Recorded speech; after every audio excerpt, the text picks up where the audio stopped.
खुलुमबाय नोंथां बयखौबो जोंनि रायजो बिथांमोनखौ जों दिनै क'क्राझार डिस्ट्रिक्ट ट्राइबेल संघआ जोंनि बे ट्राइबेल संघ अफिसाव थांनानै नोंथांमोननि ससियेल मिडियानि दारै जों बेखौनो फोरमायनो सानदों जोंनि ट्राइबेल संघआ थांनाय 2024नि 30 अक्ट'बराव बे हाखौ जोङो बिटिसि गभर्नमेन्टनिफ्राय एलटमेन्ट मोनदोंमोन। एलटमेन्ट मोननायनि उनाव जों बे हाखौ जोङो न' लुनो आराम्भ खालामो। दिनै बेखौ न'खौ लुखांनानै जोङो नै अफिसबो सालायबाय आरो रेस्ट हाउसनि थाखाय जोङो एसे खामानि थाबावनायखौ दा बावै मावफुंनो हागोन। नाथाय बे हाखौनो सासे चन्दन पाल होननाय सासे भुमाफिया लेन्ड माफिया मानसिया गावनि दागनि हा होननानै जोंखौ दिगदार होबोनायजों लोगोसे दाखालिसो केस होबावबाय। आगोलावबो बे हाइकर्टआव केस होबाय, बङाइगाव कर्टआव केस होबाय, आरो दा क'क्राझार कर्टआव बियो जोंखौ केस होनानै दोनबावबाय। आरो बिनि हियारिंआ जागोन 10 तारिखआव जागोन आरो बिनि हियारिंआ।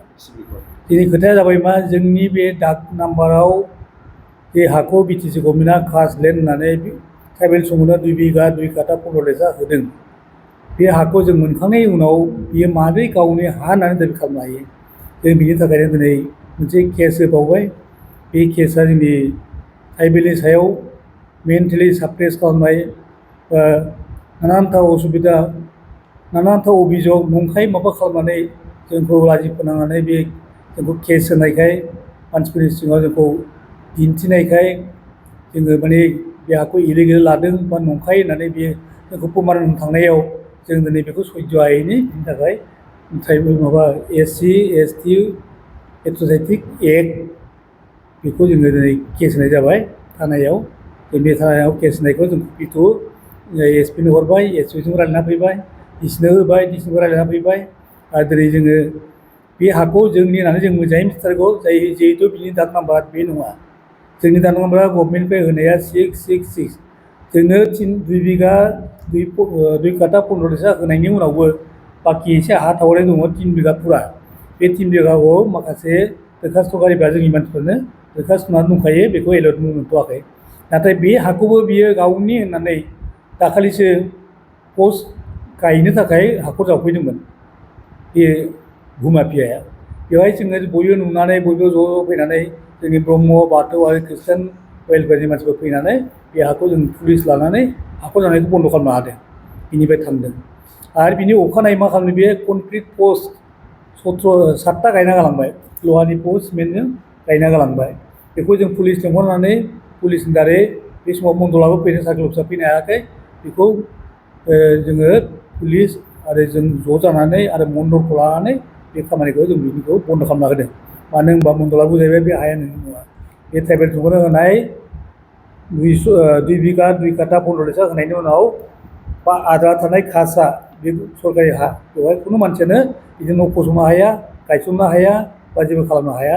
खुनु हारसिङैबाबो, खुनु बेक्तिबाबो, खुनु माबाबाबो हाया होननानै बिसोरो मन्दला मोजाङै बुजायलांबाय।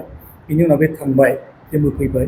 आरो बिनि हरावनो मैया हराव बिनि खालि बेखौ बुजायहरबाय माबाबाय, हराव खिन्थु बे गासिबो थिंनि बेरा दुमनानै दोनजोबबाय। बे थिंनि बेरा दुमनायखौ नुनानै जों आसरित मोनबाय। जे हाखौ बे सरकारि हा, बेहाय न' लुनो मोना, खुनु मानसिया जेबो खालामनो मोना होननाय हाखौ सासे बेक्तिया मारै गोसो जालानानै बिदि खालामफैनो हाखो? बिनि थाखाय जोङो बिराद दुखु मोननानै जों ज' जानानै ट्राइबेल संघ, ब्रह्म धोरोम आरो बाथौ, खृष्टान वेलफेयार एस'सियेसन ज' जानानै जोङो बेखौ बोखारनो थांबाय। दा जोंनि मानसियाथ' सोरबा एसे रागा जोंबाय, बहुद उसुबिदा मोनबाय, माने बारे बारे बिदि खालामनायखौ सैज' हाया जोङो होननानै बे थिंखौ बुखुबाय। ओमफ्राय जों पुलिसनो खबर हरबाय, जेरैबायदि जाबाय दाखालि जे मानसिखौ जोङो माबाना हरबाय, बे हायाव जेबो खालामनो मोना होननानै बुजायना हरबाय, बा थानायानो इसेबां वारनिं होनानै हरखाबाय, बे दिनै आरो बिदि खालामबावबाय। आरो थानानै जों फन हरबाय, आंबो हरदों, पंकज होननायाबो हरदों। थानायाव हरब्ला बिसोर होनबाय जों पुलिस बा हानि केस जेबो खालामनो हाया। बिदि होननाय लोगो जों रागा जोंदावबाय। आरो जों बिदि खालामबा जों बुलायनोसै, ल' एन्ड अर्डार मा जायो, जों बुलायनोसै, बुथारलायनोसै, नोंथांमोना फैयो फैया जों मिथिला होननानै खां बे थिंनि बेराफोरखौ बोखारनाय जादों आरो। दा बेबायदि जानानै दङ। ओमफ्राय बियो जोंखौ लवार कर्टआव, क'क्राझाराव सिभिल कर्टआव जोंखौ केस होनानै जोंखौ दा 10 तारिखआव हियारिं खालामगोन। आरो नैबे जोंनि दानि बे SC ST एट्र'सिटि एक्टनि ल'नि सोमोन्दै जोंहा इउथनि प्रेसिडेन्ट दङ, बिथाङा बे ल'नि सोमोन्दै दिनैनि केसनि सोमोन्दै गुवारै बेखेवना होगोन आं बेखौ नोंथांमोननि सिगाङाव फोरमायनाय जाबाय। थागोन बादि मोनो, थानो हागौ, आरो बेजों हयथ' गाज्रि मानसिफ्रा बेखौ उपदेश होयो नोङो बेखौ दखल खालाम। एथ'दिन बे दखलबो खालामाखैमोन, मैया दाखालिनिफ्राय जबरदस्त दखल खालामगासिनो दङ। बिनिफ्रायनो बुजियो बेजों गोजौ थाखोनि मानसि दं। जोंथ' मिथिनाय बे RSSनि मानसि, BJPनि मानसि, बिनि थाखायनो बेयो सोरनिबा बेफोरबायदि माबा लानानै बिदि खालामगासिनो दं। खिन्थु जोंथ' BTC आव दहाय रायलायबाय, जोंनि सासे EMआ बुंबाय माबाया आसामनि BJPआ खुनु जायगानि बासिन्दानि बिरुद्ध मावा होननानै।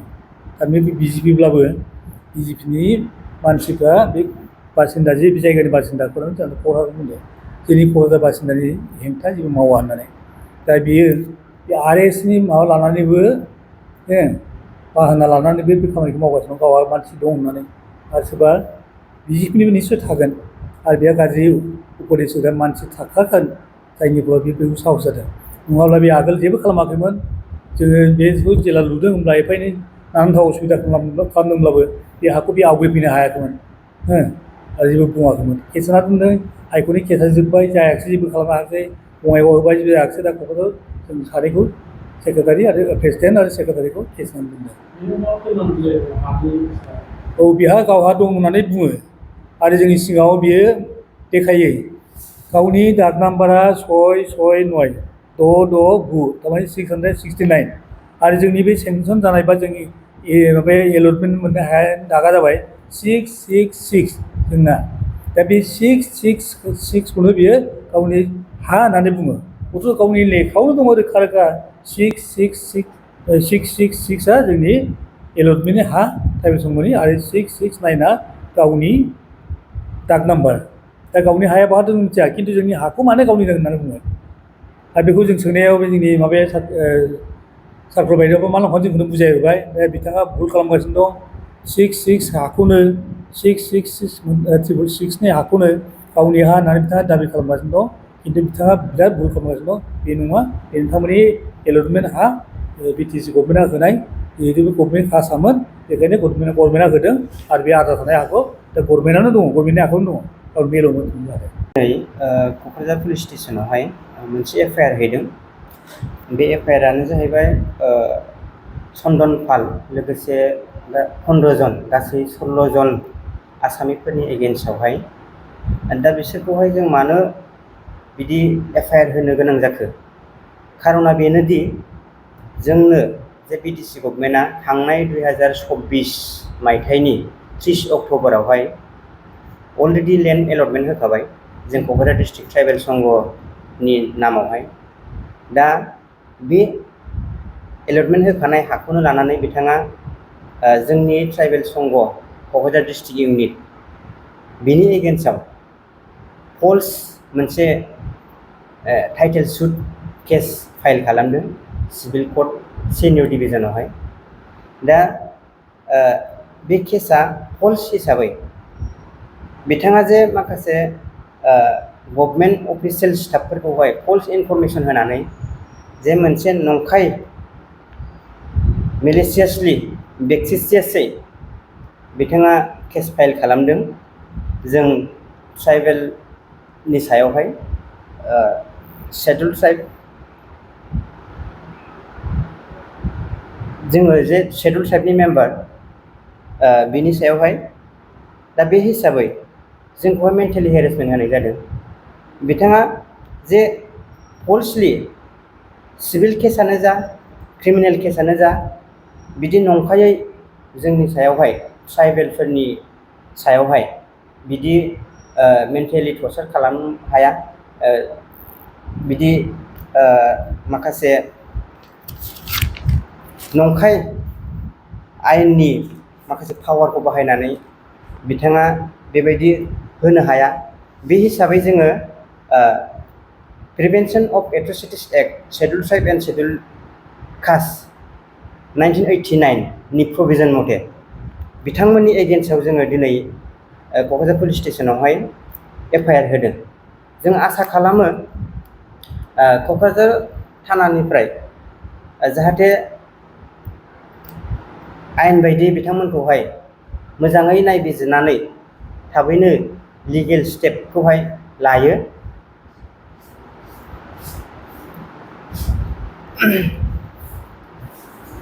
दानस'नानैहाय कपि हिसाबै एसपिनो हैबाय, लोगोसे डिसि सारनोबो हैबाय। बिथांमोनाबो बै प्रभिजन मथे जे जोङो बिथांमोननि एगेन्स्टआव होदों बेखौहाय प्रभिजन दंखायो हिसाबै बिथां सारमोनाबो पजिटिभ खोथाखौ होनदों।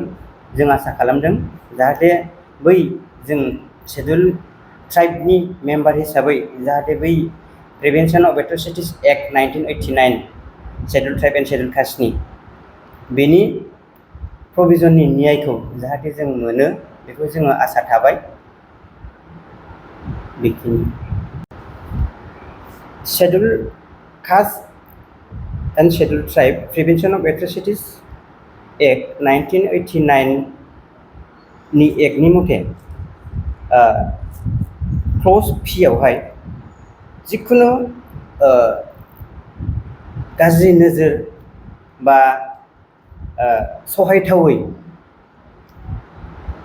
गोसो लानानै क्रिमिनेल केसआनो जा आरो सिभिल केसआनो जा शेड्युल ट्राइब एन्ड शेड्युल कास्टनि एगेन्स्टआवहाय बेबायदि नंखायै केस होनो मोना। लोगोसे बेयाव होनाय दंबावो जे